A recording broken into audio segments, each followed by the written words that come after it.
अगर आपको आज का एपिसोड पसंद आए तो द ब्लैंक पेज ऑफिशियल को सब्सक्राइब ज़रूर करिएगा और बेल आइकन को प्रेस करना मत भूलिएगा।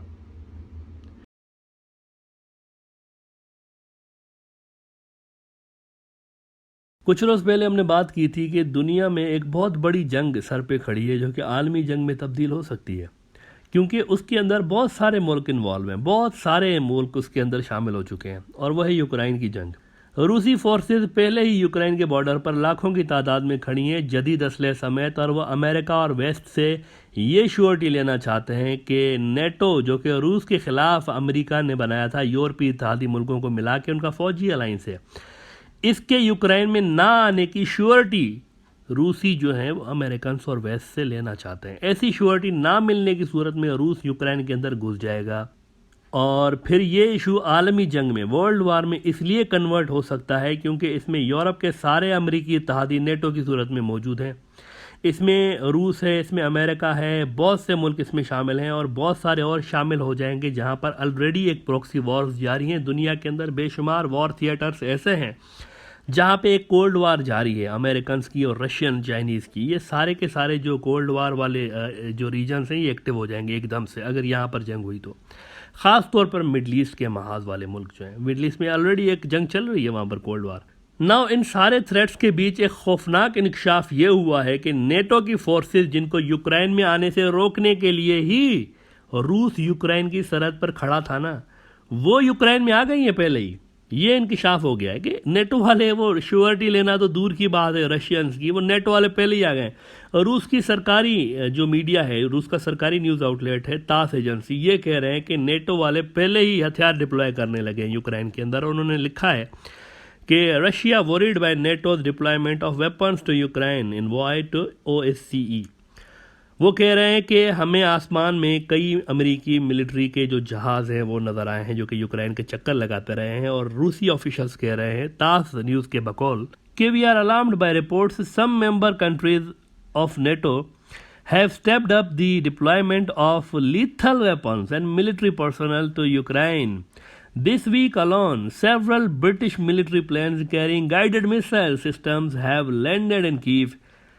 तो हथियार नेटो वालों ने लगाना शुरू कर दिए पहले ही, और फौजी भी आ रहे हैं उनके नेटो वालों के यूक्रेन के अंदर। हालांकि यूक्रेन नेटो का मेंबर नहीं है, लेकिन फिर भी आप देखें कि दाल में कुछ काला है।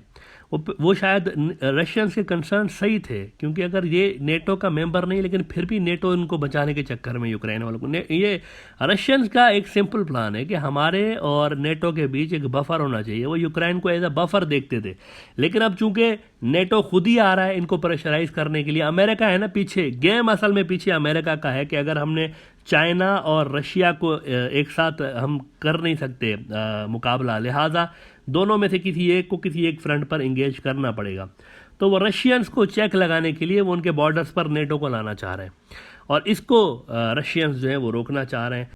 तो ऐसे में ये रिपोर्ट्स आना कि भाई नेटो वाले तो पहले ही पहुंच गए, दिस इज़ वेरी सिग्निफिकेंट, और चाइनीज़ मीडिया भी यही रिपोर्ट कर रहा है। CGTN चाइना का एक न्यूज़ आउटलेट है, इन्होंने खबर लगाई है कि Russia alarmed by reports of NATO's deployment of weapons to Ukraine. और ये याद रहे कि इस बीच इंडियन ओशन में भी रूसी और चाइनीज़ जो है ना, इनकी जंगी मशकें शुरू हो चुकी हैं, मिलिट्री एक्सरसाइजेज इनकी शुरू हो चुकी हैं ईरान के साथ मिलकर।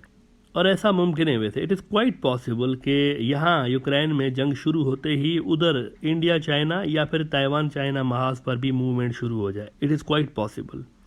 यूक्रेन इस वक्त पूरी दुनिया की तवज्जो का मरकज़ बना हुआ है। अमेरिकन सदर जो बाइडन ने वैसे 2 घंटे तवील एक लंबी प्रेस कॉन्फ्रेंस की, और उसमें भी उन्होंने यही प्रेडिक्ट कर दिया है कि रूसी घुस जाएंगे यूक्रेन के अंदर। उन्होंने कहा है कि ये घुस जाएंगे, मुझे मालूम है, जैसा कि USA टुडे कह रहा है कि my guess is he will move in. Biden predicts Russians will invade Ukraine in 2 hour news conference.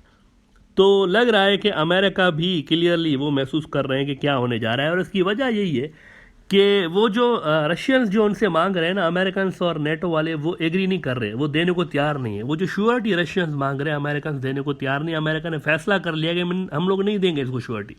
इस बीच हालांकि अमेरिका एक और कोशिश भी ज़रूर कर रहा है मामलात को संभालने के लिए, और इसी के चलते जिनेवा के अंदर एक इमरजेंसी मीटिंग रखी गई है रूस और अमेरिका के बीच। ये आज की खबर हम आपको बता रहे हैं, इमरजेंसी मीटिंग हो रही है, क्योंकि ज़ाहिर है इमरजेंसी वाले ही हालात है, हंगामी हालात है, इतनी बड़ी जंग सर पे खड़ी हुई है। तो इसके बीच इमरजेंसी मीटिंग रखी गई है और इसमें अमेरिकी सेक्रेटरी ऑफ स्टेट ब्लिंकन साहब होंगे और उधर से रूसी वजीर खारजा होंगे, फॉरेन मिनिस्टर। जैसा कि बीबीसी रिपोर्ट कर रहा है कि Ukraine tension, urgent US Russia talks in Geneva as invasion fears grow. इसमें वो ब्लिंकन को कोट करते हुए लिख रहे हैं बीबीसी वाले कि this is a critical movement.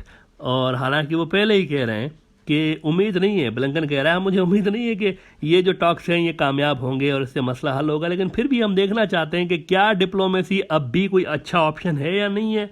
तो सूरत हाल आप देखें इतनी ज़्यादा ख़राब हो चुकी है इस वक्त। और इस बीच यूके वालों ने भी रशियंस को वार्निंग देते हुए कहा है कि चचनिया और अफ़गानिस्तान को याद करें आप। अब ये ज़रा बात ये देखें ज़रा, यूके वालों की चचनिया को याद करें और अफ़गानिस्तान को याद करें, यूके वालों ने कहा है। और भाई आप क्यों नहीं कर रहे? यूके के साथ भी तो अफगानिस्तान में वही हुआ था ना। अब उनको क्या याद दिला रहे हैं रशियन को? अफगानिस्तान याद करें, उनके साथ यूके के साथ नहीं हुआ ये, अमेरिका के साथ नहीं हुआ ये। अमेरिका को क्या याद नहीं करना चाहिए अफगानिस्तान?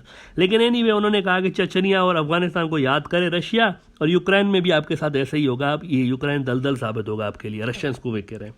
और साथ ही यूके वालों ने अमेरिका और उसके इत्तेहादियों से भी कहा है कि सिर्फ रूस नहीं, चाइना को भी सबक सिखाएं, दोनों को मिलकर सबक सिखाएं। जैसे कि फाइनेंशियल टाइम्स कह रहा है कि UK foreign secretary calls on allies to curb rise of Russia and China. इससे पहले भी वैसे लास्ट मंथ में भी यूके का जो प्राइम मिनिस्टर बोरिस जॉनसन साहब हैं, ये पुतिन को वार्निंग दे चुके हैं और इसी मुद्दे पे उन्होंने वार्निंग दी थी, लेकिन रशियंस ने इनको ज़्यादा लिफ्ट नहीं कराई थी उस वक्त भी। अगले 2 हफ्ते बहुत इंपॉर्टेंट है व्यूअर्स, बहुत ज़्यादा इंपॉर्टेंट है, बहुत ज़्यादा क्रूशियल है ये देखने के लिए। स्पेशली ये जो पहला हफ्ता है ये बहुत इंपॉर्टेंट है ये देखने के लिए कि ये सारा मामला किस तरफ जाता है, और अगर जंग शुरू होनी है या नहीं शुरू होनी ये इस हफ्ते के अंदर पता चल जाएगा। लेकिन सिचुएशन इस वक्त बहुत ज़्यादा डेंजरस है और दोनों तरफ से कोई एक भी मिसकैलकुलेशन जो होगी ना वो दुनिया के लिए ख़तरनाक होगी, दुनिया के लिए बहुत ख़राब होगी। जैसा कि हम पहले भी कह चुके हैं ब्रॉडर व्यू के अंदर कि ये सिर्फ यूक्रेन की जंग नहीं है, इसमें बहुत सारे महाज एक साथ खुल जाएंगे, ये कनेक्टेड हैं सारे के सारे। सबसे पहला जो इसका इम्पैक्ट आना है वो मिडल ईस्ट के ऊपर आना है, मिडल ईस्ट के ऊपर। मिडल ईस्ट के लिए बाय द वे एक आपको अपडेट दे दें, इजराइल ने कहा है, वैसे ये जो आपको याद होगा कि हमला हुआ था यूएई के ऊपर, हुसीज ने एक ड्रोन और कुछ मिसाइल मारे थे। इस बीच इजराइल ने कहा है, इंटरेस्टिंग डेवलपमेंट है वैसे, इजराइल ने कहा है यूएई वालों को कि हम आपको सिक्योरिटी देते हैं, आपको हेल्प करते हैं इंटेलिजेंस में उसमें। अब ये बड़ी हैरान कुन बात है कि इजराइल जो है ना वो कह रहा है कि हम आपको सिक्योरिटी देंगे, आपको जो चाहिए हम है ना आपके भाई। अब ये इंपॉर्टेंट बात है, अगर इजराइल इस तरह से सारे मिडल ईस्ट के अंदर सिक्योरिटी लेता जाएगा तो ये तो मिडल ईस्ट कभी भी संभल नहीं पाएगा, क्योंकि ईरान ऑलरेडी है यहाँ पर मिडल ईस्ट के अंदर। तो इजराइल का यहाँ पर आना इसका मतलब है कि बैटल ग्राउंड इजराइल से शिफ्ट होकर अरब ममालिक के अंदर आएगा। इजराइल यहाँ पे एक्सप्लॉइट करेगा इन सारे रीजन्स को। अरब मुल्कों को सोचना चाहिए कि अपने मुल्कों के अंदर इजराइल को इस तरह से ला के बिठाने का मतलब है कि वो जो बैटल तल अवीव में लड़ी जानी थी वो इधर लड़ी जाएगी। इजराइल इसको शिफ्ट कर सकता है यहाँ पे। तो ऐसा कोई भी डिसीजन लेने से पहले इस फैक्टर को ज़रूर सोचना चाहिए कि कहीं इजराइल अपने गले का फंदा इधर तो नहीं मिडल ईस्ट के अंदर स्प्रेड करना चाह रहा कि यहाँ ये सारे के सारे इधर ही इंगेज हों और मेरे बॉर्डर से दूर रहें। ये भी हो सकता है।